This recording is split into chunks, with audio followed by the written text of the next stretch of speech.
ఈరోజు చెప్పబోయే కథ మంచి మనసు పార్ట్ 7.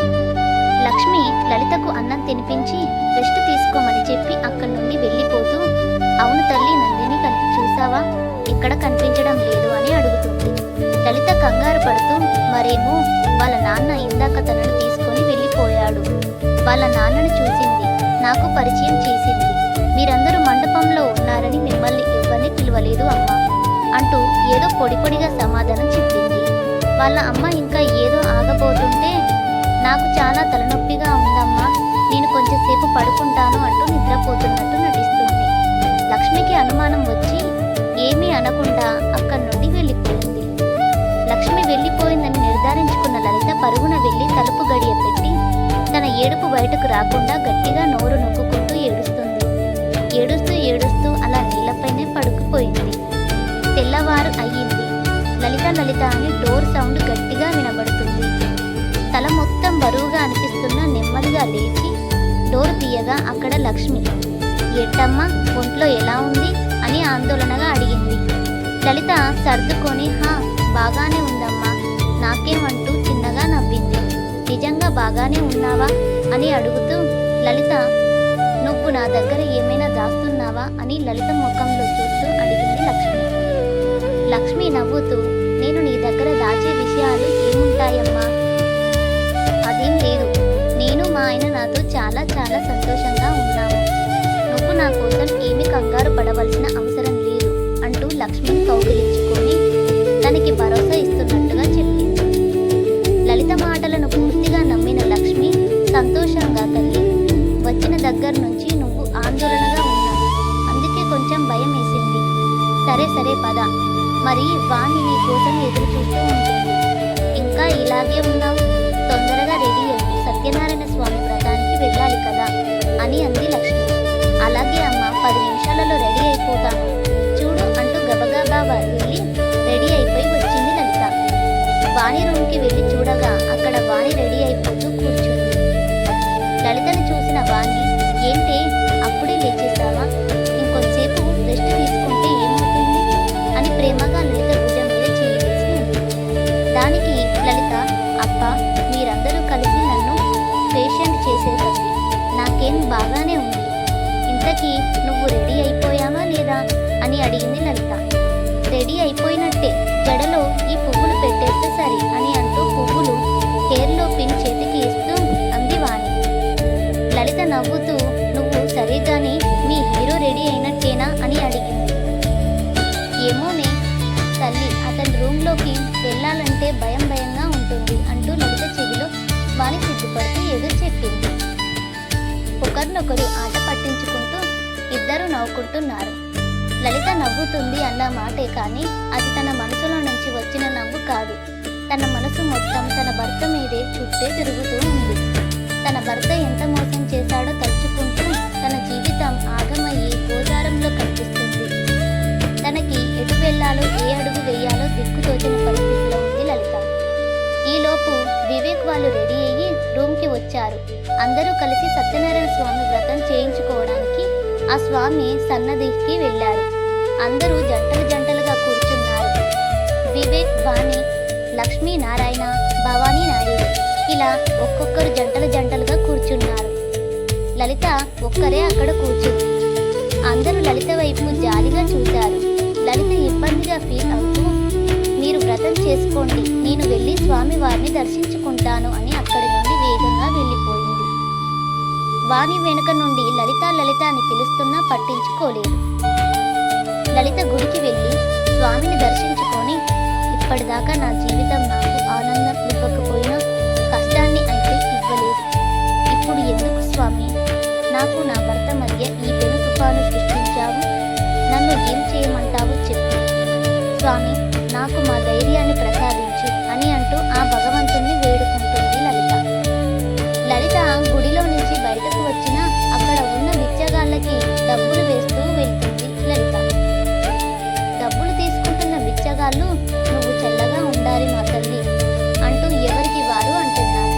అందులో ఒక ఆవిడ మాత్రం, అమ్మా, నాకు డబ్బులు ఇవ్వద్దు, కొంచెం అన్నం పెట్టించవా అంటూ నీళ్లు నిండిన కళ్ళతో లలితను చూస్తూ అడిగింది.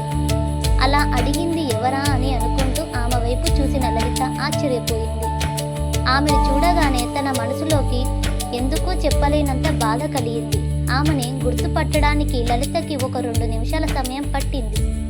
కొన్ని సంవత్సరాల క్రితం నేను చూసింది ఈ అవ్వనే కదా అని తనలో తానే అనుకుంటూ తాను అప్పటికన్నా ఇంకా నీచమైన స్థితిలోకి ఉంది.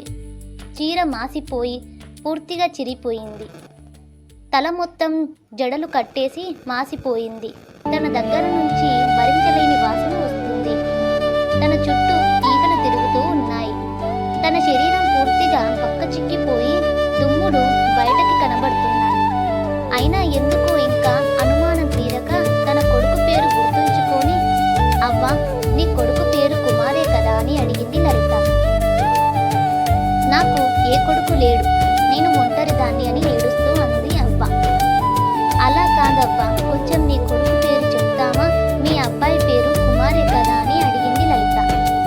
కుమార్ వాడు నా కొడుకే, కానీ అది ఒకప్పుడు, ఇప్పుడు కాదు. ఏమమ్మా అన్నిసార్లు అడుగుతున్నా? నా కొడుకు నీకు తెలుసా? నువ్వు వాడి స్నేహితురాలివా? అలా అయితే నాకు ఏ అన్నము వద్దు, వెళ్ళు వెళ్ళు అని ముఖం చాటేస్తూ కోపంగా అంది. అలా కాదవ్వా, నన్ను మీరు గుర్తుపట్టినట్టు లేరు. చాలా రోజులు అయిపోయింది కదా. సుమారు 5 సంవత్సరాల క్రితం తిరుపతిలో మీరు నా దగ్గరికి వచ్చి మీ కొడుకుకి ఫోన్ చేయమని అడిగారు, గుర్తుందా అని అడిగింది. అప్పుడు ఆ అవ్వ లలిత ముఖం పట్టి చూసింది. అలానే చూస్తూ చూస్తూ ఆలోచిస్తూ అవ్వకు మసకగా గుర్తు రావడం మొదలుపెట్టింది. అలా లలితను చూశాక నువ్వా తల్లి అంటూ బోరున ఏడ్చింది. తన కడుపు వైపు చూపించి, అమ్మా నాకు కొంచెం ముద్ద పెడతావా అని 2 చేతులు జోడించి అడిగింది. అవ్వని చూసిన లలితకి తనకే తెలియకుండా కళ్ళ వెంట నీరు వస్తూనే ఉంది. పరుగు పరుగున వెళ్ళి అన్నం మంచినీళ్లు పట్టుకొని వచ్చి అవ్వ చేతికి ఇచ్చింది. నువ్వు అన్నపూర్ణ తల్లివి తల్లి అంటూ ఎక్కిళ్ళు వస్తున్నా ఆగకుండా తింటూనే ఉంది. లలిత అవ్వ చెయ్యి పట్టుకొని, అవ్వ నెమ్మదిగా తినవా, ఏం పర్వాలేదు అని అవ్వకు తన కళ్ళతోనే నేనుంటాను అని భరోసా ఇస్తుంది. అన్నం తింటున్న అవ్వ అన్నం తినడం ఆపేసి ఏడవడం మొదలుపెట్టింది. ఆవిడ మానసికంగా స్థితి అర్థం చేసుకున్న లలిత అవ్వను అక్కడి నుండి తీసుకొని వెళ్ళి అక్కడ పక్కనే ఉన్న చిన్న చిన్న షాపులలో నుండి ఒక 2 కాటన్ చీరలు, జాకెట్లు తీసుకొని స్నానం గదిలోకి తీసుకువెళ్ళి శుభ్రంగా స్నానం చేయించి ఒక చీర కట్టింది. జడలు కట్టిన తలను అక్కడ ఉన్న కేశాఖండం వైపు తీసుకొని వెళ్ళి గుండు చేయించి మరలా స్నానం చేయించి భోజనం పెట్టి తయారు చేసి తన రూమ్కి తీసుకువెళ్ళి విశ్రాంతి తీసుకోమని చెప్పింది. అక్కడ నుండి వాణి వాళ్ళ దగ్గరికి వస్తుంది లలిత. వాణి వాళ్ళు లలిత కోసం వెతుకుతూ కనిపించారు. లలిత వాళ్ళ దగ్గరికి వెళ్ళి పరిసరాల ప్రాంతాలని అలా చూసుకుంటూ ఉండిపోయాను, సారీ అని చెప్పింది. వ్రతం బాగా జరిగిందా అని అడుగుతుంది. బాగానే జరిగింది లలిత అని వాణి అంటుంది. అలాగే నాకు చాలా ఆకలి వేస్తుంది, తొందరగా అన్నం తినాలి, లేకపోతే ఇక్కడే పడిపోతా, అప్పుడు మీరే నన్ను ఎత్తుకొని తీసుకువెళ్ళాలి అని వివేక్తో ఆట పట్టిస్తుంది వాణి. దానికి వివేక్ నవ్వుకుంటూ, పడిపోవడం ఎందుకు, ఇప్పుడే ఎత్తుకుంటాను అని వాణిని ఎత్తుకోబోయాడు. వాణి, అబ్బచ్చా అలా ఎత్తుకొని ఇలా దించేద్దాం అనుకుంటున్నావా? నన్ను ఎత్తుకొని ఈ అన్నవరం మెట్లన్నీ దిగు, చెన్నై ఎక్స్ప్రెస్ మూవీలో లాగా షారుఖ్ ఖాన్లా, అప్పుడు ఒప్పుకుంటా, నువ్వు గ్రేట్ అని అంటుంది వాణి. వాణి లలిత ఇద్దరు వివేక్ వైపు చూసి నవ్వుకుంటారు. భవాని ఇంకా చాలు చాలు, అక్కడ మీ నాన్న వాళ్ళు మన కోసం ఎదురు చూస్తూ ఉంటారు, అన్నం తినేసి మనం ఊరు బయలుదేరాలి అంటూ తొందరగా పెడుతుంది. అందరూ భోజనాలు అవి చేసి ఎవరి రూమ్స్లోకి వాళ్ళు వెళ్తారు. అక్కడ రూమ్లోకి వెళ్ళి చూడగా ఒక ముసలమ్మ మంచం మీద పడుకొని కనిపిస్తుంది. లక్ష్మీనారాయణ ఇద్దరు ఆశ్చర్యపోతూ, ఎవరు ఈవిడ, ఇక్కడికి వచ్చి పడుకుంది అని అనుకుంటూ ఉంటారు. లలిత వాళ్ళ దగ్గరికి వచ్చి, నాన్న నాకు ఒక సహాయం చేస్తారా? ఈ అవ్వ మీ అమ్మే అనుకొని కొన్ని రోజులు చూసుకుంటారా ప్లీజ్ అని అడుగుతుంది. దానికి నారాయణ ప్రశాంతంగా, అది సరే తల్లి, నీ ఇష్టం, మేము ఎప్పుడైనా కాదన్నామా? ముందు ఇది చెప్పు, నీకు ఈవిడ తెలుసా అని అడుగుతాడు. లలిత దీనికి సమాధానం చెప్తుందా? ఆ ముసలావిడ గురించి వీళ్ళ తల్లిదండ్రులకు చెప్తుందా? లేక లలిత చెప్పిందని తల్లిదండ్రులు ఆ ముసలావిడని చూసుకుంటారా? అసలు ఏం జరగబోతుందనేది నెక్స్ట్ వీడియోలో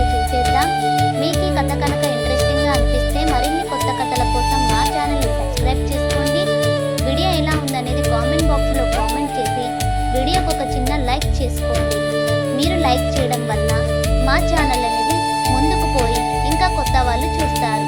అలాగే పక్కనే ఉన్న బెల్ ఐకాన్ని కూడా ట్యాప్ చేయండి. మీరు ఈ వీడియోని చూసినందుకు ధన్యవాదములు.